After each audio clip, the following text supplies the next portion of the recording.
episódio 6 da segunda temporada com Elaine Saad, que vai nos falar sobre liderança e carreira. Ela vai nos contar segredos como líder que nunca contou a ninguém, alguns medos que permearam a jornada, vai nos falar também sobre dicas para nós como líderes, vai também nos dizer qual é o projeto dela para o futuro. Acompanhe a gente. Olá! Eu sou Suzane Zanetti, bem-vindo a mais um episódio da série Leader Experience, uma jornada inspiradora feita para você. Estamos aqui para iniciar o episódio 6 com Elaine Saad. Elaine, muito obrigada de você ter aceito o nosso convite. Eu quero aproveitar e já apresentar a vocês a nossa Inspire. Elaine Saad é considerada uma das maiores especialistas em RH do país. Ela é presidente da YFC no Brasil, consultora britânica que tem como expertise processos de assessment, desenvolvimento de líderes C-levels. Elaine, vamos começar aqui a nossa entrevista, que vai ter um episódio chamado Liderança e Carreira, e você contando para a gente as suas principais ideias sobre esse tema. Ok. Bom, Suzane, primeiro quero te agradecer o convite. Você sabe que eu sou sua fã, acompanhei sua carreira por muito tempo até hoje, e eu admiro muito o seu trabalho e o que vocês fazem aí na Zanetti. Então, é um prazer estar aqui com você. Liderança e carreira é um tema muito complexo, né? Você tem nessas duas palavras um oceano de interpretações e ideias. Então, eu vou falar um pouco o que é para mim, né? Eu acho que, primeiro, acho que carreira é uma coisa que pode ser construída de várias formas. E eu gosto muito de uma definição de carreira que fala que carreira é uma área que você construiu reputação. Para mim, carreira é isso, porque nem todo mundo trabalha em empresas, nem todo mundo quer ser presidente, nem todo mundo quer ser executivo, tem carreiras que são super técnicas, tem carreiras que são em outras áreas que não as corporativas. Então, carreira é um lugar onde você vai construindo a sua reputação, e com a sua reputação você vai crescendo. Liderança, na verdade, para mim, liderança ocorre em todos os níveis e em qualquer dessas carreiras, né? Você tem líderes em lugares simples, você tem líderes em atividades simples, como você tem líderes em atividades complexas. Acho que a gente vai falar um pouco de liderança no decorrer da entrevista, mas para mim, liderança tem a ver com a construção de algum significado naquilo que você faz e para as pessoas. Então, você, como líder, ajuda que as pessoas acreditem no caminho que elas estão seguindo. Então, nessa primeira colocação, eu vou deixar mais em aberto, porque depois eu vou trazer mais especificações para você, tá bom? Tá bom. Me veio aqui uma pergunta que é mais focada na questão de carreira, que você está vendo, para mim faz sentido. Você entende que existem muitas formas de ver a carreira e muitas nomenclaturas, né? Mas acho que principalmente a gente tem um paradigma que está se alterando em relação às na área. Você entende que após a pandemia isso muda? Existe uma nova forma da gente enxergar a carreira ou isso não fará diferença? Olha, Suzane, na verdade essa é uma pergunta que eu acho que ninguém tem exatamente a resposta ainda, né? Eu acho, sinceramente, assim, de coração, eu não acho que as carreiras vão mudar completamente. Eu acho que talvez o que vai mudar é a maneira como você exerce a sua carreira e as tarefas que você tem que fazer. Eu acho que até antes da pandemia, eu acho que as pessoas não acreditavam, por exemplo, que trabalhos remotos pudessem funcionar super bem, né? É claro, eles têm perdas quando você faz esse tipo de contato por vídeo, mas eu acho que todos nós fomos obrigados a ir para casa e a se virar. E quando o ser humano é colocado nessa situação de necessidade, ele cria, né? E foi o que aconteceu. A gente teve uma série de ações de criatividade para trabalhar diferente. Eu não acho que isso ainda vai mudar a carreira de todo mundo. Eu acho que as pessoas estão sendo instigadas a pensar numa nova forma de exercer a atividade profissional delas, em todos os setores. E com o tempo, isso vai promover uma transformação. Exatamente que transformação vai ser promovida, ninguém sabe. Né? E as pessoas que dizem que sabem, eu particularmente acho muito arriscado. Por quê? Porque muitas coisas aconteceram nesse ínterim da pandemia. E eu acho que isso ainda está acontecendo. A gente está no meio ainda, talvez um pouquinho para lá do meio do furacão. Então é difícil ver exatamente o cenário depois que o furacão passar, né? Se passar, né? Porque também o fato de virar o ano que vem não quer dizer que o vírus vai acabar. Eu acho que vai ser um período mesmo mais longo. Mas acho que, de qualquer forma, é um convite para a gente se desapegar dessas coisas tão, não antigas, mas assim, tradicionais e mais formatadas, né? Sabe? Alguma coisa eu acho que é um convite além disso. Eu acho que é um convite para a gente olhar para si mesmo e pensar: o que eu quero para frente? O que eu ganhei na pandemia que eu não quero mais perder? E o que eu deixei para lá que eu posso deixar para lá, que não faz nenhuma diferença para mim. Eu acho que o convite é a essa reflexão, e eu acho que as pessoas estão, sim, fazendo muita reflexão. Estão sendo, vamos dizer, não sou, acho que não é nenhum convite, eu acho que é meio mandatório. Eu não acho que é opcional a pessoa refletir, eu acho que a gente está sendo colocado em situações onde a reflexão é inevitável, né? Para você se achar a partir do ano que vem. Tá bom. Então, vamos entrar nos temas de liderança, da pessoa Elaine Saad, e eu aproveito e comento para quem está aqui nos ouvindo, que eu e Elaine Zanetti, que é a sua xará, quando a escolhemos como SPY, foi muito pela mentora que você foi para nós duas, né? Eu acho que tem esse privilégio de ser sua liderada, né? É verdade. Contigo aí, não foi um período curto, né? Mais de 5 anos.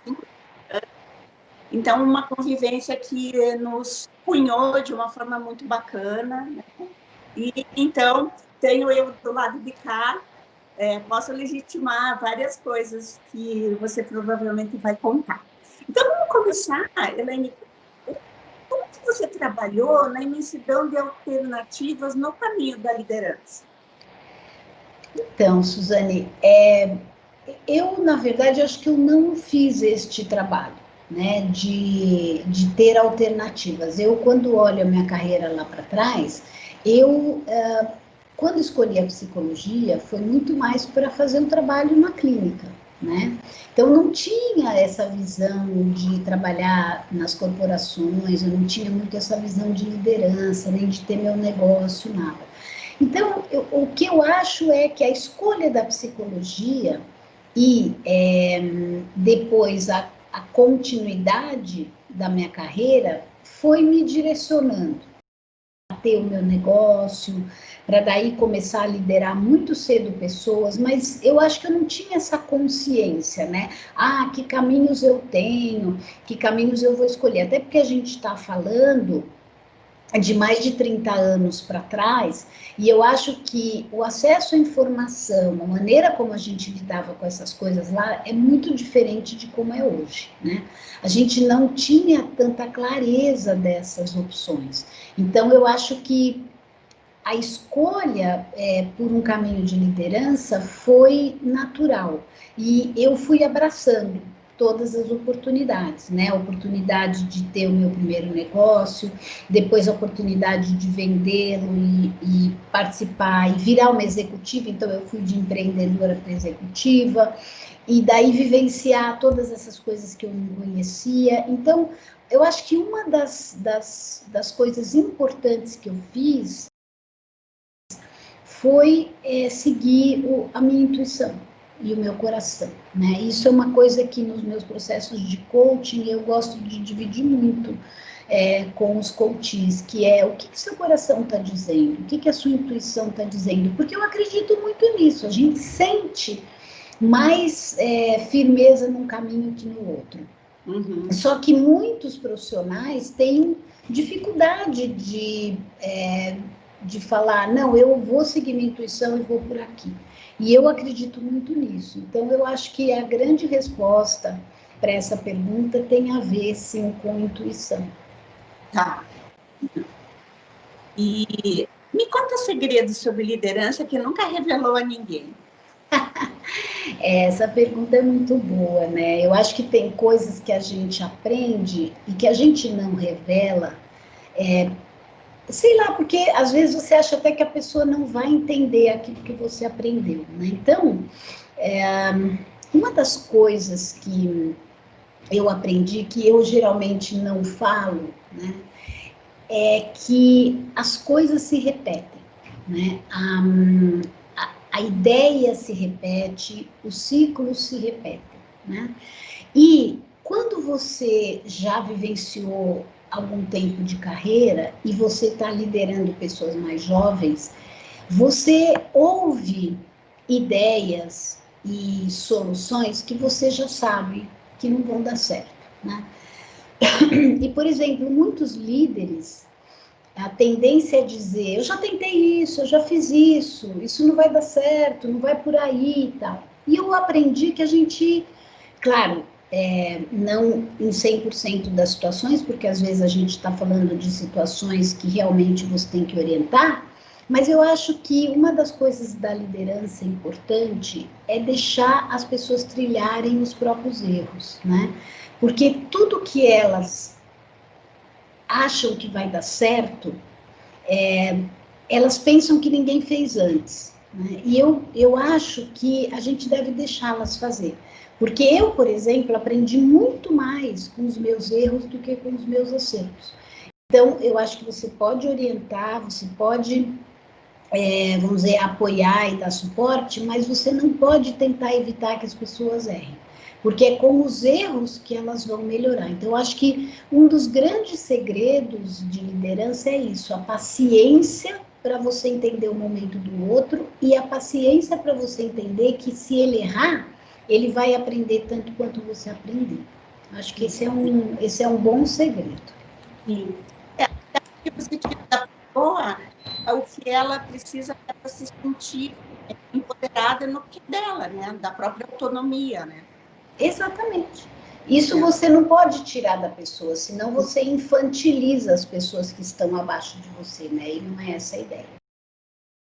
E uma pergunta que eu acho tão importante para quem está nos ouvindo, né? E, às vezes, né, quem está assumindo a liderança ou já está aí trilhando esse caminho, quer saber, né, algumas receitas ou algumas dicas. Então, como que a gente pode saber se somos um bom líder? Olha, eu acho que tem algumas características importantes, né, da liderança. A primeira, Suzane, é o quanto você está aberto e gosta de se conhecer, né? Porque é só conhecendo a você mesmo e aos outros que você consegue liderar alguém. Se você não entender essas diferenças, você vai achar que dar ordens é liderança, e realmente não é. Eu acho que o outro aspecto é o quanto você consegue ler pessoas e ambientes, o quanto você consegue entender o que está acontecendo e se adaptar a esses lugares e a essas pessoas. Porque uma outra coisa que muitos líderes demoram para aprender é que quem deve se adaptar é o líder à pessoa e não a pessoa ao líder. né?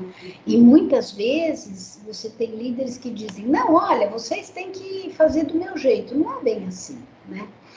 A gente tem que encontrar o meio termo entre aquilo que eu sei e aquilo que o outro pode aportar. Eu acho que tem outras características também, do tipo, você tem paciência com pessoas, você gosta de estar com elas, você é curioso para aprender com elas, você é uma pessoa que gosta de gente, né? Eu acho que tem um aspecto da liderança que é você ter prazer em estar com as pessoas e em desenvolvê-las, né? Então, eu acho que todas essas características combinadas não garantem que você vai ser um bom líder, mas acho que é um bom primeiro passo. Uhum.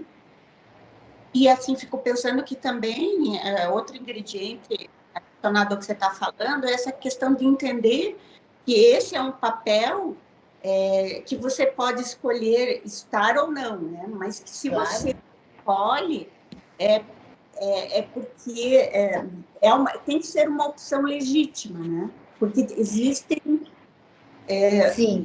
muitas coisas que estão envolvidas nessa escolha. Eu acho que tem coisas importantes no que você falou, que é a gente não tem obrigação de ser líder, né?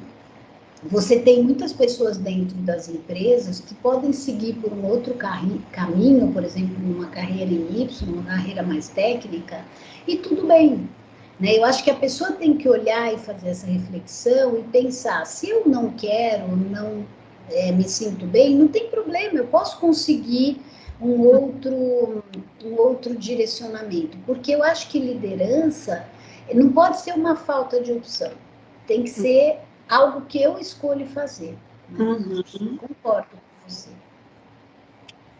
E o que você acha que que fez você chegar até onde você chegou? Olha, eu acho que algumas coisas. Eu acho que primeiro, a grande coisa, que é uma coisa que eu tenho que trabalhar muito em coaching, é a autoestima, né? Eu acho que a pessoa que não gosta de si mesmo, não tem segurança, não acredita em si mesmo, ela muitas vezes ela vai tomar decisões que podem não ajudá-la a evoluir. Então, eu acho que a autoestima e segurança é uma das características muito importantes para você crescer na vida, né? Eu acho que eu tenho um lado de pensamento de longo prazo, sabe? De estratégico, de visão, que me ajudaram muito, muito, assim, de sempre pensar. Isso eu faço, é tão interessante, Suzane, eu faço na minha vida pessoal. Então, assim, o que eu quero para o ano que vem? Quando terminar dezembro de 2020, o que eu vou ter atingido? O que eu vou querer?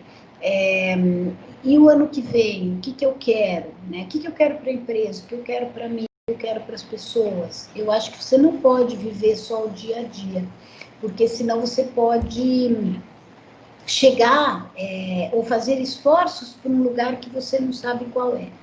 Eu acho também que, assim, ter força e resiliência é uma coisa importantíssima, no sentido de você saber que você vai passar por altos e baixos, mas que faz parte da jornada.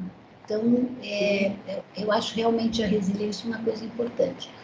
E eu colocaria ainda a questão do gerenciamento de expectativa, né? Eu acho que a gente vive o tempo inteiro esperando coisas, talvez de nós mesmos, muito dos outros, muito das empresas. E eu acho que quando você tem uma leitura franca, honesta e correta do ambiente onde você está, você consegue gerenciar a expectativa e aí você lida com ela, né? Porque se você é uma pessoa que só coloca expectativas muito altas ou muito baixas, a frustração vai vir seguidamente.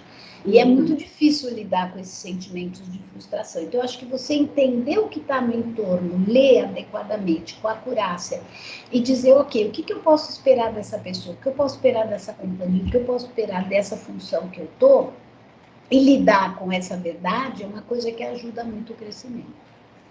Perfeito. E olha, Vamos ver se você vai ser corajosa de contar essa para a gente. Que medos você já teve como líder? Medos? Eu já tive muitos medos. Eu acho que um líder que não teve medo de nada, primeiro eu não acredito, não existe. Né? Ele pode não confessar, mas que ele teve, ele teve. Eu já tive medos de não ser compreendida, eu já tive medos em situações por eu ser mulher, porque a gente, acho que agora menos, mas no passado a gente sofria muita discriminação em cargo de liderança. Eu tive medo quando eu tive que demitir pessoas, eu tive medo de não entregar resultados para os quais eu me preparei, eu tive medo de não ser vista como alguém bacana, né? Eu tive medo de não conseguir manter o emprego das pessoas, então essa coisa da demissão, mas no sentido de não dar suporte para elas naquilo que elas estavam me confiando. Então, assim, eu acho que eu poderia falar uma hora aqui de medos, né? E eu acho que os medos, a psicologia diz isso, o medo é aquilo que te mobiliza para a ação. Então, você não pode ter medo de ter medo. Eu acho que você tem que entender que o medo faz parte do sentimento humano como qualquer outro. E você enfrentar, lidar, entender a situação, se preparar e planejar, é a forma que você sai do medo. Eu acho que esse ano foi um ano muito especial sobre medo, né? Eu acho que a maioria dos meus contatos com executivos, CEOs, presidentes, foi para falar de medo. Né?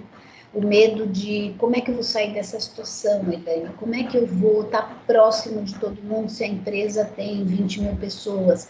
Como é que eu vou saber se as pessoas estão bem? Como é que eu vou ajudá-las? Então, todo mundo teve muito medo. E esse ano foi um ano que também a gente trabalhou muito no estresse.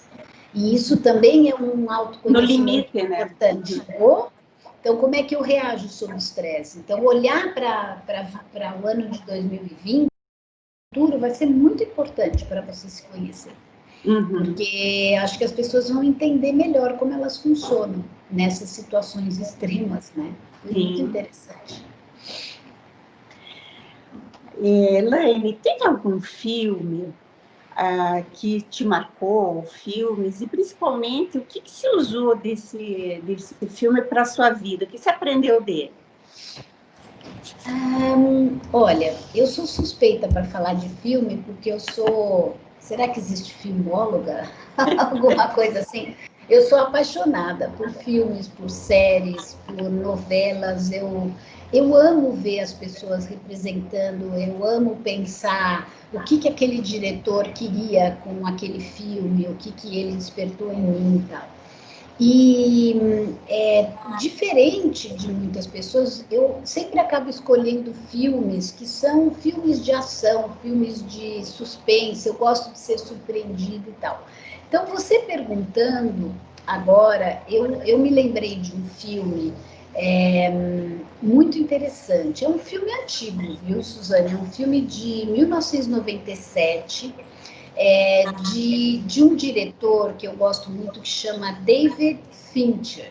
Esse cara foi o cara que fez aquele filme Seven, que é um filme bem complexo. Ele fez a Rede Social, ele fez filmes importantes, assim, de suspense. Mas esse filme especial, ele tem um nome em inglês que se chama The Game, né? Eles traduziram aqui no... Deixa eu fechar aqui isso para não fazer muito barulho. Eles traduziram em português para Vidas em Jogo, né? É um filme com o Michael Douglas. E não foi um filme que ficou muito famoso na época, mas é a história de um banqueiro muito rico e que ele começa a ficar muito arrogante, descuidado com a vida, né? E, nesse momento, o irmão dele, que é uma pessoa totalmente oposta, resolve dar ele um presente de aniversário. E esse presente, na verdade, é um jogo, né? Um jogo que acontece na vida real. E eu, obviamente, não vou contar, mas mas assim, quem tiver oportunidade, é um filme que, assim, o final dele foi... Como eu assisto muito filme, eu consigo prever muito o final dos filmes, né? O que vai acontecer? Este filme foi um filme que o final é absurdamente surpreendente. E é um final que você não consegue mesmo imaginar vamos dizer, o desfecho da história. Mas o que ele me ensinou, né? Ele me ensinou o seguinte, que a liderança é muito solitária. Né? Então, o que acontece? Esse personagem do Michael Douglas, ele é colocado nesse jogo onde ele não pode confiar em mais ninguém. E ele tem de encontrar as respostas e as soluções sozinho, absolutamente sozinho. E eu acho que a liderança, em muitos momentos, tem muito disso, né? De você estar sozinho, você ter que tomar decisões sozinhos, você não ter com quem falar, você estar com você mesmo. Então, me faz lembrar que uma das características da liderança também é você ser capaz de lidar com você mesmo, você ser capaz de conversar com você mesmo, sabe? De sair das situações com você mesmo. Você até pode pedir ajuda, ela vai vir em alguns momentos, mas em muitos ela não vai vir. Quanto mais você sobe no pipeline dessa liderança, eu acho que mais sozinho você vai ficando. Né? Então, essa característica de poder navegar sozinho é uma coisa importante, principalmente nos líderes de nível mais alto. Esse acho que é o filme que eu escolheria para contar para você. Isso eu nunca tinha ouvido falar dentro dessa perspectiva e de ideias, né, da própria questão da liderança. Bem, estamos chegando no final aqui do nosso episódio e eu pensei que a gente poderia fechar, você juntando aí uma mensagem final com uma pergunta, e é se você tem algum projeto, como líder, se você tem algum projeto para o futuro. Eu tenho sim, né? Como eu falei, eu sempre penso em fazer as coisas olhando para frente. Então, eu acho que o meu grande projeto, claro que eu não consigo detalhá-lo porque ele vai acontecendo, mas eu quero muito ocupar um espaço onde eu ajude os outros a fazer, né? Ou seja, como é que eu posso ensinar, como é que eu posso acompanhar, como é que eu posso olhar e orientar as pessoas um pouco mais de longe. Uma coisa que me preocupa muito, que eu ouvi, sabe, Suzane, há muito tempo na minha carreira, eu ouvi de um cliente, a gente aprende muito quando a gente lida com pessoas, né? Ele disse, Elaine, você tem que sair do palco quando a plateia ainda está cheia, né? E isso é uma coisa que eu tenho essa imagem fica muito para mim, né? Porque eu já vi muita gente saindo do palco porque a plateia esvaziou. Uhum. E eu acho que você saber fazer essa migração do momento que a plateia está cheia, você passar para um outro papel, eu vi pouca gente fazendo, né? Porque é algo que exige autoestima, exige coragem, exige uma compreensão maior do seu papel. E eu queria fazer isso, sabe, Su? Em algum momento, eu queria poder sair ainda com a plateia cheia e ocupar um papel de ensinamento, de dar aula, de poder orientar empresas, mas de ser uma facilitadora mais do que uma executora, né? Uhum. Então, eu não tenho, obviamente, clareza 100% disso, mas é para isso que eu estou me programando. Tá bom. Então, tem uma boa jornada pela frente ainda, né? Se Deus quiser. Então, tá bom. Elaine, obrigada por você ter estado conosco, tá? Agradeço a você que está aqui nos ouvindo e lembre sempre que todo episódio acontece às terças-feiras, 18h30, no YouTube, no canal da Zanetti Coach. Até a próxima, Elaine. Obrigada, Suzane. Parabéns pela iniciativa. Tá bem. Até!